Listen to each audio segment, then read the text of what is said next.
Thanks for talking to us. And I think we've spoken about it before. This is the worst part of the job, really, for you, isn't it? Yeah, it's never fun. It's never enjoyable. It's a stressful time. A lot of conversation and a lot of thought goes into a decision like this. And Keith and Colin have been here for almost 2.5 years, and they've done a good job for us. But it just hasn't been working out this season, and so we felt we had to make a change. Was it the Wigan performance in particular? Was it almost the final straw in a way, or was it something you'd been monitoring in a while? I know you'd mentioned the lack of goals as well. I think that's been a discussion, and myself and Keith have talked about it. It's like anything else. Keith's doing everything he can to get results. He understands the game as much as anybody else, and so we have been talking about it. And it became a bit of a concern when we'd made some changes in January. And I think with Alan and Mikel, I would accept that we're very unlucky with injuries with those two players, because I think in our squad, you would look at those two players as being at the top end of the group, and they have been missed. But we made some changes, and we supported Keith and in the window, and I think we were looking for a little bit more, especially. I've always said, and in discussion with James a lot, is you will go down if you don't score goals. And we certainly didn't. And we weren't really creating chances either. It wasn't like we had strikers that were missing a bunch of goals. We weren't really creating chances. So that was a definite concern, and we've got to look at ways now of changing that. Yeah, and is it in the case of the timing as well? I mean, they're second from bottom at the minute, but they're only in the relegation zone on goal difference. There's a very realistic chance you can stay up. Was it in your mind giving the new team, whether it be John and the rest of the team for the rest of the season, or any new candidates, as much time as possible really to stay up? Yes, I think it was. I think there is a platform to stay up for sure, and we just had concerns that we weren't going to get there if we weren't scoring enough goals or creating those chances. So there was a little bit of, okay, we've got 20 games to go, and it does give us a chance. We probably learned a little bit from a last relegation, and maybe that was left a little bit too late. With Jimmy and maybe Dean at the time coming in with the energy that he did come in. It obviously didn't work out very well for Dean the following year, but because we were quite poor then, and that's obviously with Keith coming in, Keith certainly was able to turn around a losing culture within the club, that's for sure. And full credit to what he did in taking on what he took on when we let Dean go. I think is very important to remember. So there was a little bit of, okay, we want to give ourselves the best chance of and we also wanted to give Keith a fair crack at it as well, because he'd done so well in getting the club into the position we were in. Yeah, and he'd earned that, hadn't he? And you mentioned earlier the great work that he'd done. And he did a fantastic job with where the club was when he came in and where he's obviously left it. One of the bones of contention, the only bones of contention that kind of stuck with Keith from the fans whilst he was here is the style of play at times. Is that something that's going to be in your mind when appointing a future manager, that they play in a particular style, or is that very much you don't want to get too involved in that and you leave that to the manager? Well, you obviously discuss it, and I don't think I think there was some unfair criticism of Keith's style of play, if I'm honest. And I think if you look back at some of our performances last season, while some of them were a bit more industrial, shall we say, there was some football played in between, and we had some very exciting games last year. I think if you look at last year and even this year, not so much, but last year, we would go on runs where we had some good results. And I also am a firm believer the style of play is connected to results. I see it consistently, and I see it on social media in terms of people messaging me and emails and etc. from fans. Is when you're losing games, everything's wrong. Everything's wrong at clubs, and it's a stick that people, and that becomes style of play. You know, I can assure you, I didn't get a single style of play comment. You know, when we beat Gillingham 3-1, or even recently the draw at Accrington. You know, I didn't. A lot of it is attached to winning winning games, and if you're winning, you can. You know, a lot of things get hidden to a degree. But there is some conversation that we will be having in terms of, and I've already had with John about. You know, we've got to be a bit more not necessarily attacking, but forward thinking. And I think Keith wanted to do that, but at times he had the handbrake on a little bit, and I think that was some of that is to do with players, some of that's to do with personnel, some of that's to do with injuries at the time, etc. So it's not something I'm not going to say to a manager the way they have to play. That's not what I do. It's not what I've done. I never told Chris he had to play a certain way and we got success with that. I never told Keith he had to play a certain way and we got success with Keith. So I'm not going to be, but there's going to be there will be conversations about, it's about getting the ball not so much getting the ball in the box directly, but giving our forwards chances in the box to score goals. Yeah, absolutely. And you mentioned John there, obviously with Mark Richards and Samo alongside him. There's a lot of experience in a popular trio at the club as well. What do you think they'll bring? I'm excited by it. I've always liked John. John's been around a long time, and John did very well at Brackley when he was there. So he's had good first team experience in senior football, and he's done a very good job with the youth team. And we're very, very happy with John, what he's done with the youth team. Whatever happens now, and is not going to affect his role with the youth team. So I think he's going to bring a good positive attitude. I think a lot of the players obviously already know him, some of the younger players especially. So I think he's going to be a positive addition. Rico has been his assistant anyway, and I think that was a natural step for Mark to come in and help out. Obviously everyone knows Mark, everyone knows what a leader Mark is. Everyone knows what Mark's done for us as a club anyway. So that was an obvious step up. And so having Samo there is certainly advantageous. Samo, I think, will take on more of a advisory role, more of a not necessarily what you would call a formal assistant, but somebody that can sit with John and John can knock some ideas around with him, and I don't know I don't know how they're going to work it. I don't know if Samo will even sit on the bench. He may sit in the stand, or etc. Or he may be more important on the training ground, or just advising John. And the good thing about the connection is John and Samo have developed a very good working relationship over the last sort of year and a bit that Samo's been the academy director. So I think it's a good group. It's a good three to get us through this period, and we'll just see. And just finally for me, Kelvin, is John a very real candidate for the job full time? And have you spoken to anyone else about the role?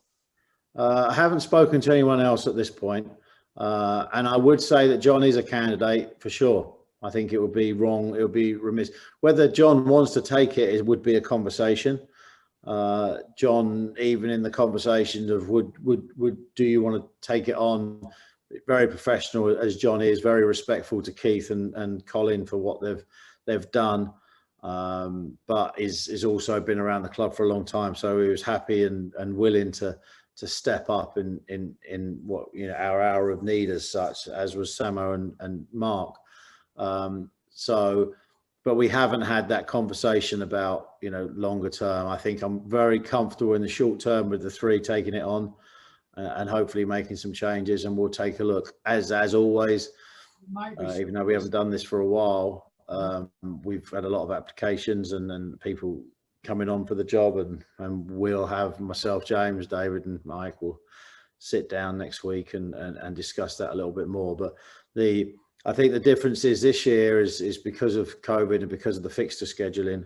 The games are just coming to so thick and fast, and it's, I think we're Saturday, Tuesday for a long period of time, so there's no sort of breath. So hopefully we can get a couple of results and then might give us a bit more time to consider things. But we have to look at the short, medium, and long term in this decision, I think, as well. So those are the sort of discussions that we're going to have. Absolutely. Well, I wish you all the best with it, Kelvin. Thanks, Jake.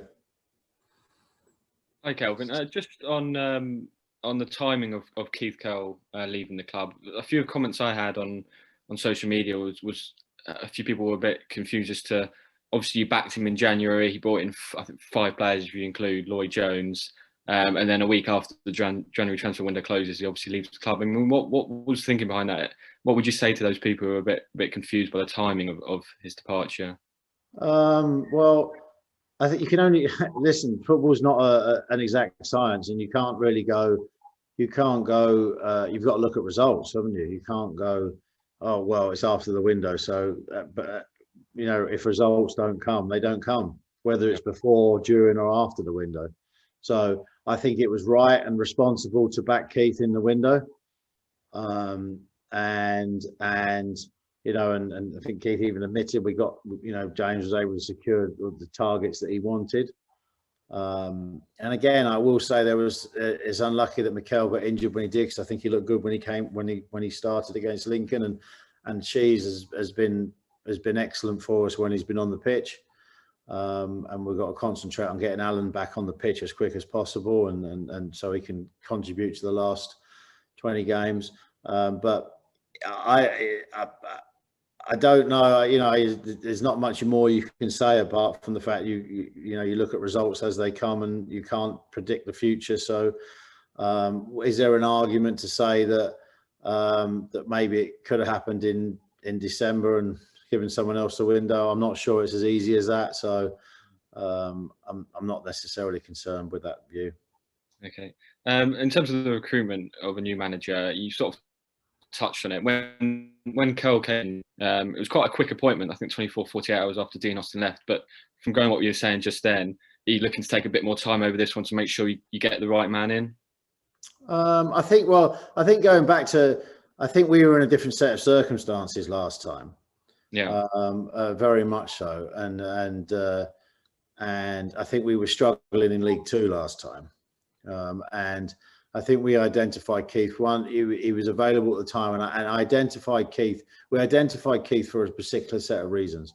We had a certain mentality at the club that we needed to change. We felt that wasn't being changed, and we go back to style. And I think we had a different style back then, but it wasn't an effective style for League Two at the time, because we weren't winning games, and so we made that change, and we felt Keith at the time, and it proved right. It proved a good appointment. I know we're talking about now that we're talking about Keith, leaving us, and Colin, but it was definitely a good appointment at that time. We've got to go back to that time and think where we were, and so. And there's always an argument to say, maybe he should have had longer or whatever, but we make a decision and we move it on. So I think we're in a good place with John and Mark and Ian. So I think we've got that in place, and that kind of fits right now for us. And then we'll see what happens. And it does give us a bit more time to make those decisions. We're not so much in a rush. So we'll see, and hopefully pick up some results starting on Saturday if the weather allows us. Fingers crossed. Thanks for your time. Thanks, James. Hi, Kelvin. Just a couple from me. When was the turning point for you when you realised that a change was probably going to have to happen? Because Keith has obviously brought you so much success. That Wembley moment will be forever sketched in Cobblers fans' memories. But sadly, obviously, things haven't turned out. So when was the turning point for you? Listen, we don't make decisions really based on one aspect. We try and be we try and do our research, and Gareth and James, do provide statistical information and looking at the statistics, and even going down to things like expected goals and goals we'd scored, and it was a concern. It was a concern we'd addressed. This isn't something in the background where we're working on it in the background. It's something we've discussed with Keith. Obviously, Keith was unaware that we'd decided to make the decision, but it was something we discussed. And I think even if you look at the last 4 games, we went into Lincoln and played well, but we didn't get a result. Blackpool was not a great performance. Accrington was a good performance, but we really didn't threaten the goal as much as maybe we would have liked. And then I think Wigan was for all to see, was not a very good performance, and we certainly didn't threaten Wigan's goal. And we just felt it was the right time, 20 games to go, that we needed to freshen it up. And sacking a manager is one of the worst parts of this job for you, I imagine, and particularly in a COVID world now, where you're obviously in America and he's back here. Normally, you probably go meet him somewhere and do it face to face. How for those watching who don't really get the understanding of the inner workings of football, the sacking in inverted commas of a manager, it must be pretty bruised and unpleasant for both sides. Can you just give us? I think only if you don't have a good relationship. I think you have those discussions throughout your time. Keith knows, he's been in the game a long time, and I've been in the game a decent amount of time. There is a point where somebody is going to have to say there's an end to this, and whether it's from my perspective or like we had with Chris, it was from Chris's perspective, from the manager's perspective. There is going to be a professional conversation, and the truth is, as I said to Keith yesterday, I'm not going to go into detail what we talked about, but we as long as we're professional about it and we deal with it, and I was, I'm quite frank about it and quite upfront in my dealings anyway, and my discussions, and I didn't beat around the bush, and we just said we decided to make a change, and Keith was exceptionally professional, and he sent me a text message today, and he's thanked the club, and Colin exactly the same. They're very professional individuals that should be seen, no matter what's happened in the last sort of few weeks or this season, should be seen as managers, and assistant manager had a very successful period at the club, because I don't know how many promotions Northampton have got. I think it's 8, maybe, Gareth, I'm not sure, but Keith and Colin were part of that. So and we go back in the summer and look at what we experienced during COVID, and it was a strange experience, and what Keith did during COVID as well. I said that to him. I thanked him for his efforts, but we had to make that decision to give ourselves the best chance of staying in the division, and this is the direction we thought we needed to take. So it's never pleasant, it's never easy, it's never nice. It's not nice for anybody, but we try and do it in this way that we try and do everything, and that's professionally. Good stuff. Cheers, Kelvin.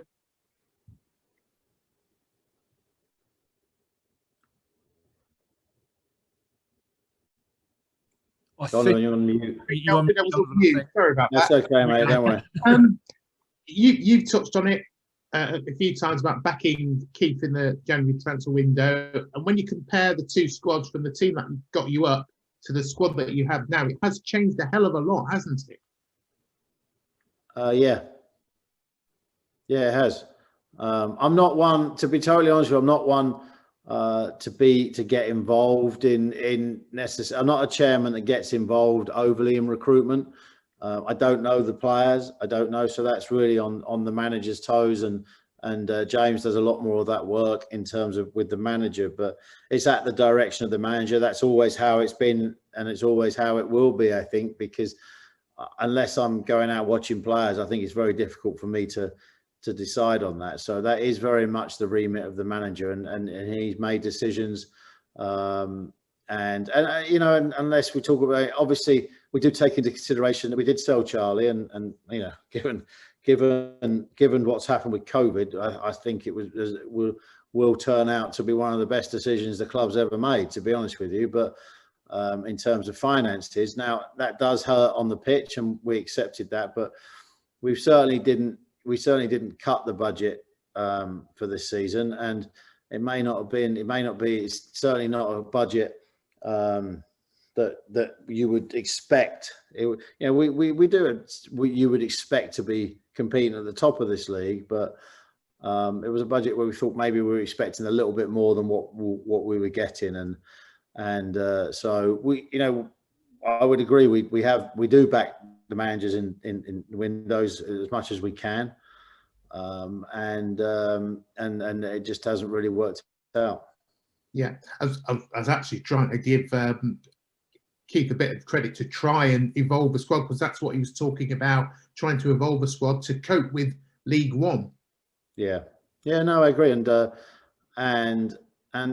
so, but some of the players that have come in probably haven't before. They would probably admit they haven't performed as well as as well as they should have, and I think in Keith's defence, in the club's defence, in terms of we had such a short period of time after the playoff final to the start of the season.